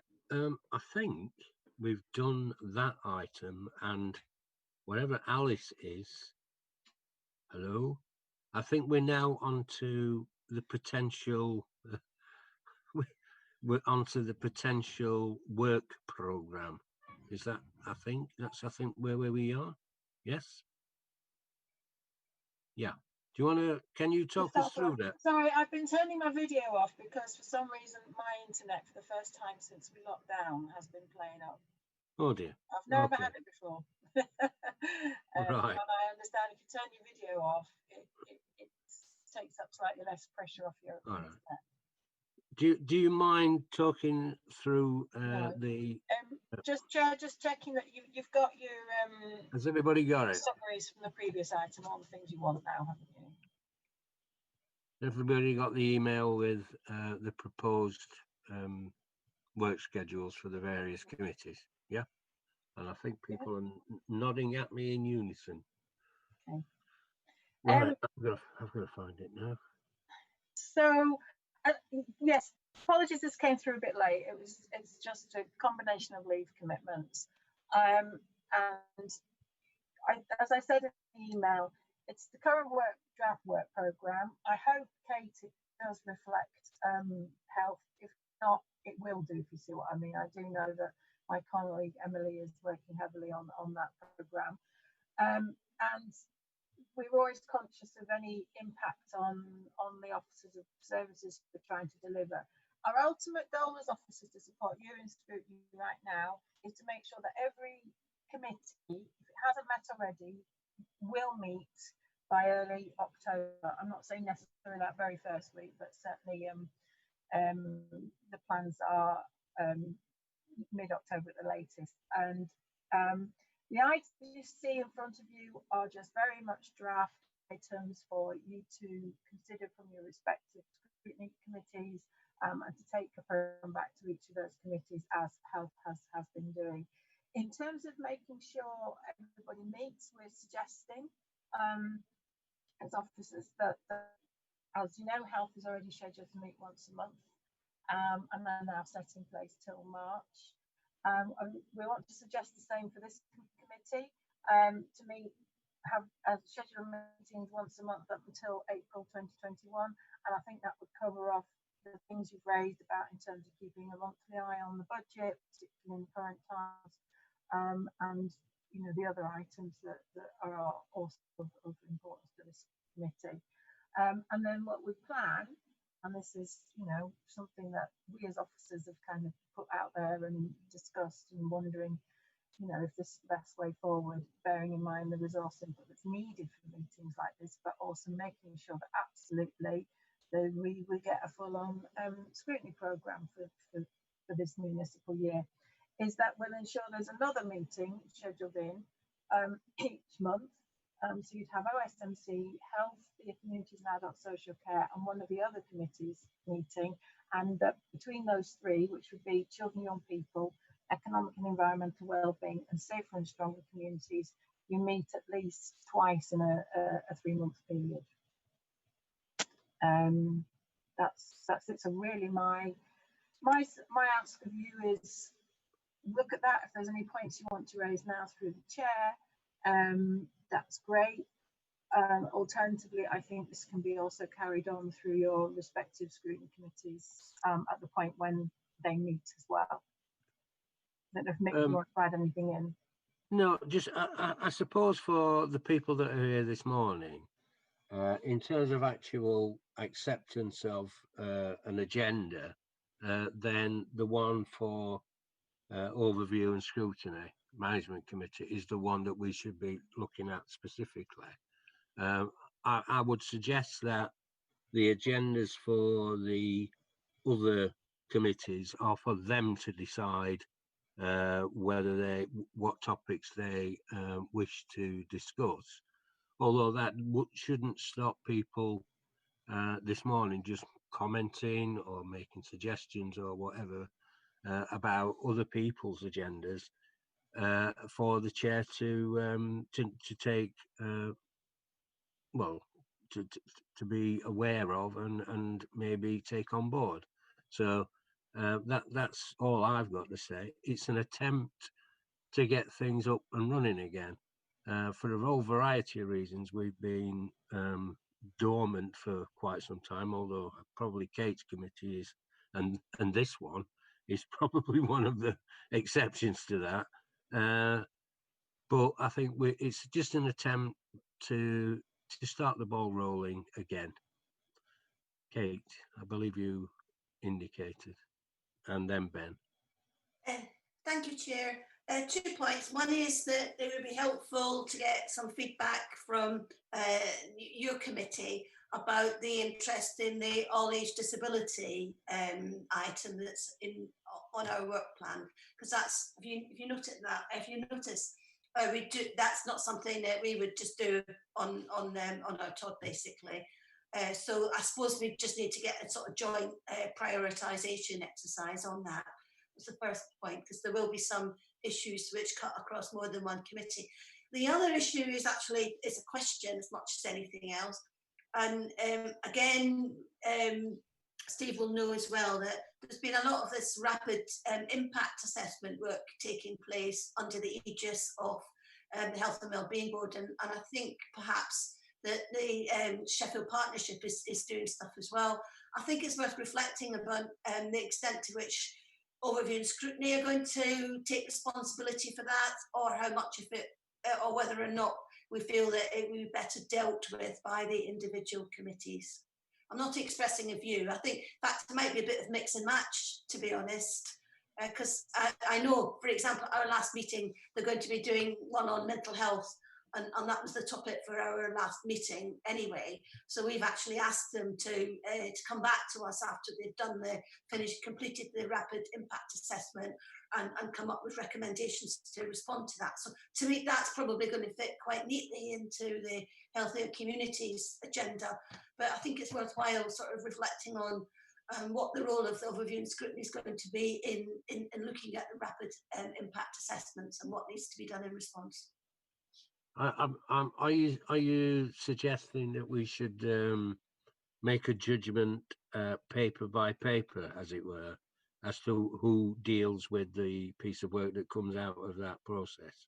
I think, well, certainly you, Chair of Overview, I think there is definitely a role for Overview and Scrutiny Management Committee. That's the first point. And we need to probably look at the whole range of stuff that's coming out to decide what that role might be. I think that's probably what I'm suggesting, which of the areas are best dealt with by the individual committees, and where Overview and Scrutiny Management Committee could best play a role, particularly in terms of the overarching stuff as well. Okay, so we need a system whereby we make that decision, don't we? Well, that's if other people agree with me anyhow. Yeah. Okay. Steve, Aries? Yeah, I would agree with that approach, yes. I think it's important for those assessments to... There is a role for, as Kate says, there is a role for overview to play in that, I think. Okay. Ben? Yeah, thanks, Mick. It was just on... so I know, obviously, we're focusing things on OSMC and Healthier Communities boards for obvious reasons. But the proposal put before us is that the other scrutiny boards will in effect only meet 4 times. And if you sort of think about the other things, so some of which are COVID related that are down on the list, but in terms of my scrutiny board, there's also still some statutory stuff around the safety partnership work. There's things not down on the list, like still issues around violent crime happening within our communities that sort of really needs to be sort of engaged with. There's also issues around other vulnerable groups like asylum seekers and immigrants without recourse to public funds, etc. And I'm just really concerned that we're only going to have sort of 4 meetings to go through that. I don't know what sort of Mick and Denise think about their scrutiny boards, but I'd rather leave, if in normal life we would have 6 meetings, I'd rather leave a decision to reduce that down to the committee rather than us decide it here. So I think we should plan for 6 because that's what we'd normally have. And if we can do less, then that would be a committee decision rather than us here. Yeah. Well, I would be amazed under the present circumstances and general environment that you couldn't find enough things to discuss for at least 6 meetings. I just find that impossible to believe, and I think that's the same for all of the committees. Alice? So what I'm saying, Ben, is if you want 6, you go for 6. Can I be? Oh, I don't know what I am here really. I feel a bit, if I might, Chair. There is a resource issue. Yeah, I'm going to be the officer that chucks in the resource issue on this one, and that is resources required to actually run meetings like this, support meetings like this, get them in diaries, and get the people there, because there's a certain irony in virtually actually requires more people, and you can see that from who's already here on the screens. And then the other one is around absolutely every year, every committee has always lots of issues that are important, and that's about the prioritisation. We've just tried to be sensible in our approach in terms of our resources, the resources of other people involved, and the time left in the year. But that's probably a conversation that might be best offline with the chairs. I just wanted to make sure that that was out there. Okay. I mean, I understand. All right. We will have a discussion in private, if you like, to try and iron the resource issues out. But I mean, I have to say, somehow or other, resources were found to do the pieces of work for the Sheffield Executive Board, and they were also found to do the work for the Health and Wellbeing Board. So I can understand what you're saying about resources, but yeah, scrutiny needs resources as well. Mike? Just to say, I think I'm reasonably comfortable with the proposal that Alice has put out. I think it's up to the chair, vice chairs to put a programme together for the next 4 meetings and make it a reasonable and sensible managed plan so that we're getting the reports we want in the right place. Okay. I think they probably, rather than do this sort of on the hoof, I think the best way is probably to sit with, well, not sit, do a Zoom as soon as it's practicable between the 4 chairs and the 4 deputies, and try and come to some sort of sensible approach to what's going off. Now, in terms of the actual content, that is down to the committees themselves. I think the issue is about how many times the various committees meet. Okay, so we'll have a discussion about that and try and come up with something sensible. But other than that, are people happy with the general approach to what they've seen? I'll bring you in a moment, Kate. The general idea of trying to get things up and running as quickly as possible. Kate? Yes, that's fine. Thank you very much. I was just also, we need a bit more reflection on what the agendas are going to be for the Overview and Scrutiny Management Committee, because that's still a bit thin. So shall we email you directly with suggestions, Mick? Yeah, I would suggest that you email Alice. You don't normally do this committee, do you? Is that right? It's usually Deborah, isn't it? Is she? It is, Chair, but we are mixing and matching a lot amongst ourselves. Right. I think if I can be practical, that it's right that Kate emails you as chair, or any, all the members committee email you as chair. What is helpful, if I can, Chair and Kate, if you just include the scrutiny, the standard generic scrutiny email address, right. And then all 3 of us get to see that. And actually, Laurie does as statutory scrutiny officer. So that's the most sensible approach at the moment. Okay, so if we could, can I suggest that those who wish to, put forward suggestions for Overview and Scrutiny Management Committee within the next week, and that we aim to try and populate this particular agenda and sort out the frequency of the other committees in a meeting sometime around the following week. Is that reasonable? Yeah? People keep nodding at me? Yeah? Okay, right. I think we're back to time of next meeting, or date and time of next meeting, I think. I think you are, Chair. There isn't one. There isn't a date, but the plan is October, and as you referenced at the very beginning of the meeting, we're hoping that will have a significant element around an up from the Cabinet Member Mark Jones on climate change, the Citizens Assembly, and where where that's at this very moment in time. Right. Of course. So we've got one act. We need more, don't we? Okay. All right. So are we happy to call it a day for this morning? Ask a question, Mick, and that's about is the council still using its performance management system?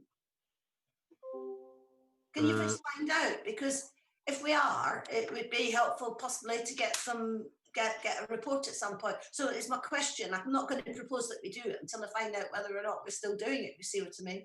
I mean, obviously, it's a really bizarre, it's a very, very difficult circumstances, and we may not be doing routine performance management.